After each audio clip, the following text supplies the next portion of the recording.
Okay, I will just get going. All right, thanks so much for joining. I'm going to flip back and forth so I can see your comments if you have any. I'm really excited to talk to you today about managing onboarding and layoffs in a virtual world. So this is a quote from Winnie the Pooh, but also from my book, and it's so true, no more true than today, because really we are maybe in the same business, we may be doing the same job, but everything around us has changed, and it's important that we look at the world in that context. And of course, we are right now living in a COVID world. The world has changed fundamentally for everyone. And COVID means that when we work in our businesses and when we particularly do onboarding and layoffs, that we need to be really sensitive to what our employees are going through and really understanding their entire life, not just their professional life. What qualifies me as a subject matter expert is always great when you have people talking to you about these subjects that you know that they're actually qualified to speak on this subject. So I've researched and written about this topic. I wrote a book that was published last year called A Spark in the Dark. That's all about having a successful career in what I call a reorg world, where we may be losing or changing our jobs every 2 to 3 years. And if you are on LinkedIn with me, or if you ever visit our website, first30ready.com, you'll see that we're constantly posting topics on these subjects. I'm going to check in with you guys and make sure that, oh, you can't see the presentation. I am so sorry. Sorry about that, guys. Share. Okay, here. Apologize for that. Hopefully you can see it now. All right, so last year I launched First 30, and that we are an onboarding and outplacement business. I've also lived this reorg world, so I've worked in many organizations where my job has been affected. In fact, every role I've ever had, my job has been affected by structural change. I've lost my job a few times, but I've also been in positions where my role has changed within the organization, and I've been in leadership positions through all of this change and relied upon to help the organization get through all of these changes. And I include my kind of personal life narrative in this too, because I always like people to remember that we all have our own narrative going on throughout all of these changes. Everyone loves to talk about onboarding, so I'm going to talk about that first, because onboarding obviously means, for most organizations, positive change. But before I talk about onboarding, I wanted to talk a little bit about imprinting. So imprinting is what happens when we meet people or have experiences, say at a restaurant for the very first time. And what happens is we take our brain is taking a picture of that image, and it's kind of hardwired into our brain. So all that to say, how it applies to onboarding is that when we start in an organization, we are hardwired with our impression of that organization from the very, very beginning. And from that, we build a belief system. So imprinting, we build a belief system. And once we've built a belief system and it's established, it is very difficult to change that belief system. And in fact, we would be better off building a new belief system rather than trying to change an established belief system. And that's why they say first impressions are so important. So when it comes to an organization, if, for instance, we have someone in a management position who's a people leader who is not great and is doing a very bad job of leading people, one way to build a new belief system is to hire a new manager, people manager for those people, and they may have a refreshed view of the organization. So let's get into, oh, sorry, I was just making sure you guys don't have comments, but it looks like it's all working now, so that's great. So one thing that we want to do when we hire someone new is assign them a buddy. So this can apply to a virtual situation, also a live situation where someone's starting in an organization, but we want to assign a buddy so this buddy can even call them the week before they start and answer any questions that they might have about starting with the organization. This buddy should be someone who is their peer or maybe slightly more senior, but not someone who is their manager and not someone who's too senior, because we want this person to be able to build a friendship within the organization with someone who has time to dedicate to them. It's also great if this person isn't necessarily on their team, because it's a good opportunity for them to learn the business and learn about other departments and make a friend across functions. I love the idea of planning a team welcome call. The only problem is sometimes teams are large and we can make these really large calls and everybody's talking at once and it's not facilitated. So what I suggest is facilitating the meeting, having it facilitated by one person and making it small so that there's only maybe 5 people on the call. The other thing to avoid is inside jokes between team members. Really make it about the new team member so they feel a part of the team and not like they're outside of the team. It's always great to deliver a welcome gift. When we work in organizations and we see each other all the time, often we will give someone a little welcome gift on their first day. It becomes more important when they're not actually in the organization to make sure that they have a gift or a swag. Swag is a great one. We probably all have a lot of swag sitting in our offices. We're going to conferences like these ones. We're not giving anything away. So wouldn't it be great for them to have a mug with your company logo on it, like they would if they were working in the business, because it's great for them to see if they're working with other people who have swag from the business, that they would also have it. And again, it would make them feel more part of the team. When we make these acronym lists, it's funny, the people that actually want them. So it's not just the new people. It's like everyone in the organization loves to get a list of the company acronyms. Some people are going along nodding and smiling, pretending they understand acronyms that they may not fully understand. So when we learn about a new culture, we often learn the language. And it's once we've learned the language that we can truly understand a culture. So an acronym list is a great way to get a new person set up to succeed. And if you think about it, if we're in an organization and we're starting and there's acronyms coming up in meetings we don't understand, we'll lean over and we'll ask somebody what they think and their response, we'll ask them what that acronym means. And that will, is a lot more difficult when we are working virtually. We can offer org charts, and I suggest when we're in a virtual world that we're offering org charts with pictures, because it puts a face to a name and they're not going to see people in their organization day to day. So it's nice for them to have that picture. Also, if they're trying to connect with people on places like LinkedIn, they'll have confirmation that that is the right person. So adding those pictures will be good. And I like the idea of making these pictures consistent so that they have the same color background or something similar, because people like when they see consistency in a business, it shows them that there's cohesion within that business. Setting up initial one-to-ones for someone is also really helpful, because you're showing them who is meaningful to them, whether it's on their team or on other teams, and it's a great way to get them started in terms of understanding the business, understanding the people, and getting to know people and feeling at home.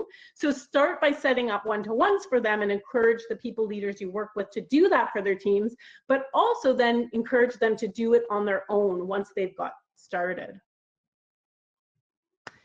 There's so many benefits to great onboarding. There is not just benefits to the individual who's starting, there's also tremendous benefits to the business in terms of productivity, retention rates are higher, people get to work a lot faster and they stay longer. So I think there's no better case for great onboarding than that. I've actually written a guide on onboarding, which you can reach out to me to get. I'll leave my details you'll get my details at the end of this presentation. I'm just going to flip over and make sure there's no questions here so far. No? Okay. So now let's talk a little bit about layoffs. This is not a subject that anyone likes, but it's one that we have to be realistic about, because it's very sad now. There is so much of this happening, and I do believe that there are right ways and wrong ways of running layoffs. So one thing to keep in mind is that when people feel like they're out of control of their own outcome, their well-being is affected. And that has a significant impact on their well-being, and it will affect how they perform in their job, and it will affect how they perform in their personal lives as well. So really thinking about this, it's one thing that I think companies miss is the opportunity to communicate all along the way with their employees. And if companies don't understand what they can and can't say, or what they should and shouldn't say, I always suggest checking in with your corporate lawyer if you have one, because they can really help you understand how to guide employees through this change, so people aren't just sitting all day kind of contemplating what's going to happen to them.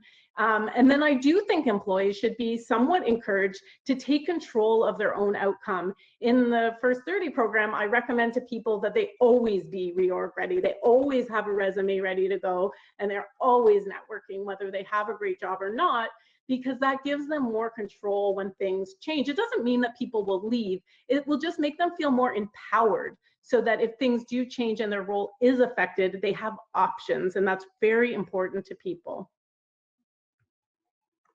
There are two key ways of doing this. I find most organizations choose one or the other, and I call them the amputation versus the soft gloves approach to layoffs. And the amputation approach is just like what it sounds. The day of, you let people go, they're walked out and given a taxi chit and sent on their way. I don't believe this is the best way to do it if it can be avoided. And I know that we're living through an economic crisis, and sometimes companies simply cannot afford to keep their employees. But if you can afford to do it, and if you think it will work well, I highly recommend the soft gloves approach. And that means giving employees 4 to 6 weeks of working notice, where they're still with the business, they can have an opportunity to apply for other jobs within the company. There's just so many benefits to managing layoffs in this way. It will help your employer brand, and it will help your people and the people that are staying, because the people that are staying will also see how the business treats their employees. I'd love to know what you guys think of that. I'll check the chat in a little bit. So the first thing we should do, and you guys will all know a lot of this, but I think when it comes to dealing with people leaders, understanding that HR isn't always the one having the conversation, and that sometimes it is the managers on their own having the discussions. For them to come to the discussion prepared, I actually have a list of the most common questions that employees will ask during a layoff conversation. And again, I'll leave my emails on the last slide so you can get it, and reach out to me if you want this information to share with people leaders in your organization. But for them to be prepared and with all of the questions that may be asked and discussion points, it shows the employee that you care when we're prepared for these conversations. And hosting individual conversations, we're hearing a lot in the news about companies who are laying off, multiple people by Zoom call. It's not good for anyone. So making sure that we can sit down and have these conversations one-to-one where possible will make a huge, huge difference to the individual and for the organization. Having the conversation face-to-face, again, it can be a tough one, but it's really important that we do these conversations face-to-face when possible, and encouraging your employees to have their video on so that you can also see if someone else is in the room suggesting that they have this conversation on their own. Because imagine, so many of us have kids at home right now. I have 2 kids working on doing their schoolwork from home right now. And it would be important to know that person isn't in front of their children. They expect this conversation, and they're not breaking down in front of family members unexpectedly. I'm just doing a little time check here. It looks like we're good on time. One of the other things that's really important is to depersonalize the layoff. There's so much going on in the world today that we sometimes we'll forget that we make it personal when we don't need to, right? And even little things we say when we're having these conversations with people can make them feel like it's personal. And there's so many issues that people are confronting when it comes to the world and what's going on already, that if they feel now responsible for the fact that they have lost their job and they're letting down their family, etc., there is no need. So pointing to the facts the economic crisis that we're going through. It's a really easy one to point out these days because, of course, everyone knows what's going on and everyone's affected by it. The loss of clients, that will ease the blow. But also, if you're a business where you know that role has transformed significantly, having that conversation with your employee will really matter, because what they will, they'll be thinking about the fact that if their job is lost, and then you start recruiting after that, letting them know that it's the business that has changed and evolved, and that their role has changed enough that they're no longer qualified to do the job. The other thing we can do if that happens is we can also make sure that we help them understand what kind of skilling up they would need to take on a new role like that. And it can be a way of helping them as they move forward through their careers. So you might be letting them down now, but as they go on, it will be, it will help them as they move forward. I probably don't have to, share too much about this with this particular audience, because, I find that the people that I work with in HR and in recruitment are so incredibly empathetic already, and probably are in the roles that they're in because they are so empathetic. But when we, again, are dealing with people who are managing these changes, people managers, they may not be as empathetic as we would be. And we kind of can take for granted that everyone is like us, and they're not. So understanding that this person may break down, understanding to give them time to speak. I don't know if any of you have read the book Blink by Malcolm Gladwell. He talks about the fact that physicians will often get sued by their patients. So he wanted to do some research to understand which physicians were more likely and less likely to get sued by their patients. Because obviously when we go through layoffs, litigation is a huge factor in layoffs. So it's important to, again, to get it right during the conversation, and it can make a huge difference. And what the research tells us is that the difference between the physicians who are sued and who are not sued is 5 minutes. And those 5 minutes are the difference between the doctor asking their patient, "How are you today?" And then at the end of the conversation, at the end of their appointment, saying things like, "Have we covered off everything? Do you have any more questions?" And then seeing them on their way. So 5 minutes. And I say that 5 minutes can be applied. And it's a really good way to put it also for leaders and organizations, because that's a good way to think about it. It's a good way to remember that just take that extra time. And I know that even when managers are booking the meetings, actually suggesting to them that they take a little longer for that session. If they think it's going to take 30 minutes, book an hour, because you never know how someone's going to react. And taking a little more time can be really helpful. I'm just going to flip back and see if anyone has any questions. If you have any questions, I can see the questions now. So I'll just take a quick pause and see if anyone has anything they want to type in. Okay. Give you one more second, and then I'll go back to the presentation. Okay. So providing post-layoff support is another really important one. And I don't just say that as someone who runs an outplacement business. I've always thought it was so important to do that. And I deal with so many people. Even before I ran an outplacement business, I was working with so many people who had been through layoffs, but also had been through them myself. And I know that the difference that can make. That, of course, is important because we have so many issues happening with people right now. When people have job insecurity, we're seeing that they're more commonly suffering from things like alcoholism and drug abuse and depression. So it's more important than ever, and it doesn't have to be outplacement. So there is other programs you can offer employees. I know a lot of businesses have under-leveraged EAP programs that they can make sure that their employees know about. The other thing I find that employees don't know enough about is they don't know enough about their benefits. So they may have access to support work like psychologists and whatnot, and they still will have 3 to 6 months to use these benefits, and they don't know they have those available. So it's not all on the organization, but it does help to remind people of what is out there for them, pointing them in the direction, like I said, of the skills they may need to do the same types of roles, but have the skills that are necessary for the future would also be a great way to help them. And the other thing that I see leaders doing right now, and you don't always see this, but now I'm seeing it more than ever, is offering them support afterwards. So giving them a call a week later, their line manager, to make sure they're okay and seeing if they've got everything they need, is a great way to kind of let them understand that you still care and they still have support.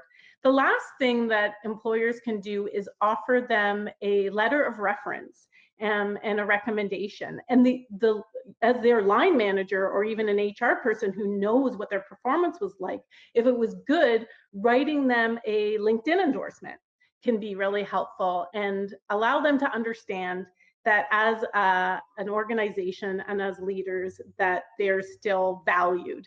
Again, can go a long, long way. There is always people that are, of course, hopefully left behind in the organization. And I find that these people are all too often overlooked. So these are the people that companies need to be so productive after all of this happens, and sometimes even more productive, because if it's down to not having enough money to support the organization and hire more people or keep more people, then you have people who there's almost more burden on them, but they're in a more difficult spot because they've gone through the emotional turmoil and they've sat at their desks wondering, or sat in their houses now with no one else to talk to in some cases, not knowing whether they're going to have a job tomorrow or not. And any organization I've ever worked in or worked with who have people left behind, they end up still feeling these things 6 months and even years later. They still have stories about that day when everyone was laid off or the layoffs happened or people were given notice. So one thing that I don't think companies do enough of is work with those people and offer those people who are left behind support. And support can look like so many things. For one thing, I think that some companies overpromise and they say, that's it, we're not having any more changes, now your job is safe. And I don't think that that is realistic, as much as we would love to say that as an organization. Because what happens when we go through a layoff and a restructure is, I say there's always what I call an echo restructure. And that means that sometimes people get placed under leaders that aren't the right fit for them. Or sometimes organizations realize that a role they thought that was really going to be meaningful is less meaningful than they thought. So they let the person go that's moved into that role. So if we overpromise people and we tell them that that's it, and then they start seeing people let go a lot during this echo reorg, then they're going to feel very let down by the organization again, and their productivity again is going to go down. And these people, even though they might not be saying it to their manager, they might be saying it to each other. And we might not know that that's what they're saying and that's how they're feeling. And again, it can affect the culture of a company for years and years to come. So again, really, really important to get this part of it right, and something that I don't think a lot of organizations consider enough. So one thing I'm trying to do to help, because I know how much change companies are going through, is that I've been booking corporate talks with organizations to help them with their people and change. Whether they're still going through you're always going to be going through change as an organization now, but even if the layoffs haven't happened yet, it's a good time to get someone in to talk to them about taking control of their career. Because when people are in jobs and they fear they might get let go, their productivity may suffer. But if they feel and they know that there's still a lot they can learn and the value of keeping those connections strong with their organizations, then they may give more to the role while they still have it. and it will help them and the organization leave on such positive terms. I also think that once a layoff has happened, whether it's me or somebody else, having someone come in and help the people that are staying is also important. I have summarized all of this so that if you want a copy of the presentation, you can reach out to me. My email is amy@first30ready.com, and you can get a summary of everything we've talked about, both on the onboarding and the layoffs. You can, just a little bit about First 30. Like I said, it's an onboarding and outplacement business. We have many different components of both.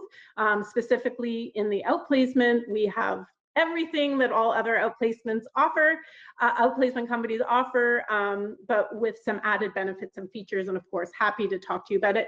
The important thing to note here is that First 30 was built for a virtual world, and that sets us apart from some of the other traditional suppliers in this space.